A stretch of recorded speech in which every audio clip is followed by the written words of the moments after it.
تخيلوا معايا، الست دي عاملة زي أي ست مصرية، فضولها غلبها وقالت تفتش في تليفون جوزها يمكن تلاقي حاجة تطمنها، ويطلع اللي في دماغها مجرد شكوك مش أكتر. لكن اللي شافته بقى قلب حياتها كلها في ثواني. وهي بتقلب الشات لقت رسايل بين جوزها وبين ست تانية، والكلام كان واضح وصريح بشكل صادم، مفيش أي مجال للشك. والرسايل كلها كانت بتأكد إن الست دي كانت بتيجي البيت كل ما الزوجة تسافر أو تبقى بره فترة طويلة، وإنهم كانوا بيتقابلوا في بيتها، ومش بس كده وكمان على سريرها. في اللحظة دي الدنيا سودت في وشها، وحست ان الارض بتتهز تحت رجليها.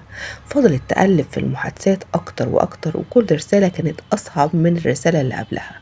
ولما اتأكدت ان الموضوع حقيقي قفلت التليفون وراحت لجوزها، وهي ماسكة اعصابها بالعافية، وقالت له بكل هدوء: هو ايه اللي انا شفته على الموبايل ده؟ اول ما الراجل بص في وشها وعرف انها عرفت كل حاجة انهار تماما، ومقدرش ينكر دقيقة واحدة. وقال لها: خلاص طالما عرفتي هقولك الحقيقة كلها، والله انا غلطان وندمان، بس الست دي هي اللي فضلت تجري ورايا من زمان، وهي اللي وقعتني، وانا مكنتش ناوي يحصل اللي حصل ده. سامحيني ارجوكي، واخر مرة هعمل كده. وطبعا هي عارفة ومتأكدة ان الكلام ده كان هيطلع منه كده كده، لان الكلام ده اللي بيقوله كل زوج لما يقع في نفس المشكلة دي. ردها بقى كان غريب جدا، قالت له بكل هدوء: حاضر، حصل خير، انا هعتبر ما حصلش حاجة وهسامحك، بس بشرط واحد. الراجل كده اتنفس وكأن الروح رجعت له تاني. قال لها: اي شرط انت عايزاه انا موافق عليه. قالت له: هتتصل بيها دلوقتي وتجيبها هنا البيت. الراجل يا عيني اتصدم، قالها: انت بتقولي ايه؟ انت اتجنتي؟ قالت له: لا، انا ما اتجنتش، زي ما جبتها من ورا ظهري في بيتي وعلى سريري هتجيبها تاني في بيتي وانا موجودة. قال لها: لا، انتي في كامل وعيك. قالت له: زي ما بقولك كده، نفذ اللي انا قلته لك بالحرف الواحد. فضل يحاول يعرف هي ناوية على ايه ولا بتفكر في ايه، لكنها طبعا رفضت تقول له اي حاجة، وقالت له: لو عايزني اسامحك نفذ اللي انا بقولك عليه بالحرف الواحد. وبالفعل الراجل كلم الست وقال لها: مراتي مسافرة وتعالي بسرعة، انا عايزة اشوفك وفي كلام مهم جدا بينا لازم اقولهولك. الست طبعا صدقته من غير ما تشك في اي حاجة، ويمكن كمان افتكرت ان هي اخيرا هتسمع الكلام اللي نفسها فيه، وجريت على البيت بسرعة. في الوقت ده الزوجة كانت مجهزة كل حاجة وخبت نفسها في مكان محدش يشوفها أبدا. أول ما الست دخلت استقبلها الزوج، وهي طبعا لأنها كانت متعودة تدخل البيت ده بكل أريحية، دخلت أوضة النوم من غير ما تستغرب أي حاجة، وبعد شوية بدأت تتصرف كأن البيت بيتها. وفجأة بقى وهي لسه في الأوضة سمعت صوت الزوجة بتنادي عليها بكل هدوء، وقالت لها: البسي هدومك واخرجي لي يا حلوة، تعالي لي. البنت اتجمدت في مكانها وحست ان قلبها خلاص هيقف، لكنها لبست بسرعة وخرجت وهي مرعوبة. اول ما خرجت لقت الزوجة قاعدة في الصالون ومستنياها، وهي ماسكة الموبايل اللي عليه كل الشات وكل الرسائل وكل الادلة. قربت منها وقالت لها: انتي تعرفي انا مين؟ البنت ما عرفتش تنطق ولا عرفت تتكلم ولا كلمة. قالت لها: انا صاحبة البيت اللي انتي كنتي داخلاه كل مرة وانا مش موجودة. وقبل ما ترد كانت اخدت منها الموبايل وواجهتها بكل الرسائل اللي بينها وبين جوزها.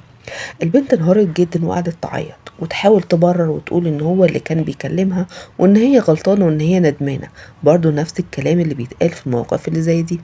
لكن الزوجة كانت هادية جدا بشكل مخيف، وقالت لها: انا عندي كل حاجة تثبت اللي عملتيه، وعندي الفيديو اللي صورتيه بنفسك كمان في بيتي. لان الزوج والبنت دي من بجاحتهم كانوا بيصوروا نفسهم فيديو وهم قاعدين في البيت، وكان الفيديوهات دي موجودة على تليفون الزوج. ايه البجاحة دي؟ فضلت البنت بقى تعتذر وتترجاها انها متفضحوش، خصوصا انها متجوزة ولو جوزها عرف حياتها كلها هتتدمر. الزوجة قالت لها: لو عايزة اعدي الموضوع ده على خير هتعملي اللي هقولك عليه. البنت وافقت طبعا فورا لانها كانت خايفة جدا. الزوجة بقى طلبت منها انها تعتذر لها الاول وتوعدها ان عمرها ما هتقرب من جوزها تاني. وبعدها بقى طلعت مجموعة كمبيالات كانت مجهزاها وخليتها تمضي عليها واحدة واحدة بمبالغ كبيرة جدا. البنت كانت بتمضي ايديها بتترعش من الخوف ومن الرعب، لانها عارفة ان اي مشكلة بعد كده ممكن تكلفها فلوس وقضايا وفضيحة. وبعد ما خلصت قالت لها كل مرة تشوفي فيها بقى الكمبيالات دي هتفتكري اللي عملتيه فيا وفي بيتي، وافتكري ان انتي كنتي السبب في خراب بيت كامل. وبعدين فتحت لها الباب وقالت لها لو فكرتي حتى ترني على جوزي او تبعتي له رسالة واحدة، الفيديوهات دي كلها هتوصل لجوزك ولكل الناس اللي تعرفيهم. خرجت البنت وهي منهارة ومش قادرة ترفع عينيها من الأرض. بعدها بقى الزوجة بصت لجوزها وقالت له دلوقتي بقى جه دورك. الراجل قال لها أنا مستعد لأي حاجة، اللي انت شايفاه واللي انت عايزاه اعمليه. قالت له انت كمان هتمضي على كمبيالات زيها بالظبط، وكل مرتبك هيكون في ايدي، وكل مكان هتروحه هتبعت لي فيه اللوكيشن بتاعك، واي حاجة اطلبها منك هتنفذها من غير نقاش. وفعلا جوزها وافق على كل الشروط لانه كان عارف ان هو السبب في كل اللي حصل ده، وما كانش عنده اي فرصة ان هو يعترض على اي حاجة. ومن وقتها بقى وهي بتحاسبه على كل جنيه، وكل مشوار يخرجه يبلغها بيه، وكل دقيقة في حياته بقت تحت عينيها. الزوجة بقى بتسأل، بتقول إن هي كده عملت الصح ولا غلط، وهل اللي عملته ده كان زيادة ولا ده أقل حاجة يستحقها بعد اللي عمله فيها. دلوقتي السؤال ليكم، لو كنتم مكانها كنتوا هتتصرفوا بنفس الطريقة ولا كنتوا هتاخدوا قرار مختلف؟ وهل الثقة ممكن ترجع بعد خيانة بالشكل ده، ولا في رأيكم أول ما الثقة بتتكسر عمرها ما بترجع تاني زي الأول؟ مستني أعرف رأيكم في التعليقات، واستنوني إن شاء الله الحلقة الجاية في مشكلة جديدة. السلام عليكم.